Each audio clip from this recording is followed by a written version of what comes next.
রোববার ইরানের প্রেসিডেন্ট ইব্রাহিম রাইসিকে বহনকারী হেলিকপ্টার বিধ্বস্ত হওয়ার পর থেকেই আলোচনা চলছিল এর প্রস্তুতকারী প্রতিষ্ঠান নিয়ে।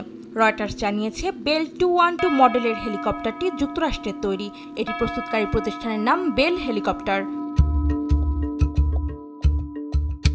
2 ব্লেডের মাঝারি হেলিকপ্টারের 15টি আসনের মধ্যে পাইলটের জন্য একটি ও বাকিগুলো যাত্রীদের জন্য। পণ্যবাহী হেলিকপ্টারের আদলের যানটির ধারণ ক্ষমতা প্রায় 2268 কেজি।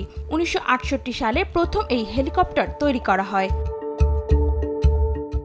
ফ্লাইট ক্রু ও সম্ভাব্য নিরাপত্তা কর্মী সহ রাইসিকে বহন করা হেলিকপ্টারটিকে ঠিক কতজন আরোহী ছিলেন তা এখনও স্পষ্ট নয়। প্রেসিডেন্টের নির্বাহী বিভাগের এক ডেপুটি গণমাধ্যমকে জানিয়েছেন, রাইসিকে বহনকারী সহ আরও 2টি কপ্টার তাবরিজ শহরের উদ্দেশ্যে রওনা করে। উড্ডয়নের আধা ঘন্টার মধ্যে অন্য 2টি কপ্টারের সঙ্গে যোগাযোগ বিচ্ছিন্ন হয়ে যায় রাইসির হেলিকপ্টারের। নগদে 500 টাকা বা তার বেশি পেমেন্টে পেতে পারেন ঢাকায় জমিসহ 20 কোটি টাকার পুরস্কার। প্রতিকূল আবহাওয়া উপেক্ষা করে স্থানীয় সময় সোমবার সকালে উদ্ধারকারী দল বিধ্বস্ত হেলিকপ্টারটির খোঁজ পায়। অন্তরা সেন, সময় সংবাদ।